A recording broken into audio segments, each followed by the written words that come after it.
نحمده ونصلي على رسوله الكريم أما بعد أعوذ بالله من الشيطان الرجيم بسم الله الرحمن الرحيم لقد من الله على المؤمنين إذ بعث فيهم رسولا من أنفسهم صدق الله العظيم.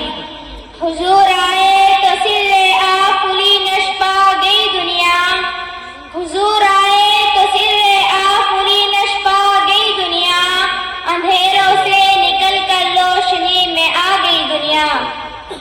ستے چہروں سے زنگ اترا بجھے چہروں پہ نور آیا، ستے چہروں سے زنگ اترا بجھے چہروں پہ نور آیا. حضور آئے تو انسانوں کو جینے کا شعور آیا.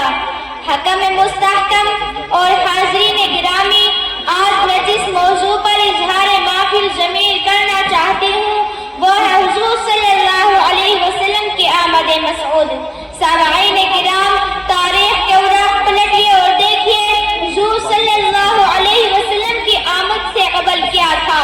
ظلم ہی ظلم تھا، کفر و شرک کا راج تھا، ہر طرف ویرانی ہی ویرانی تھی، حکومت شیطانی تھی، قتل و غارت گری کا بسیرا تھا، معمولی باتوں پر کٹ مرنا عام تھا، لڑکیوں کو زندہ درگور کرنا عیب کی بات نہیں تھی، عورت حیوانوں کی سی زندگی بسر کرنے پر مجبور تھی. ہر ایک کا الگ الگ خدا تھا، جس کی لاٹھی اس کی بھینس کا قانون نافذ تھا. الغرض انسانی تباہی بربادی کے آخری دہانے پر پہنچ چکی تھی. دفعتاً چمڑستان دہر کی قسمت کے ساتھ کا ستارہ حفیدہ ہوا، حضرت انسان کی خوشبختی کا ستارہ چمک اٹھا.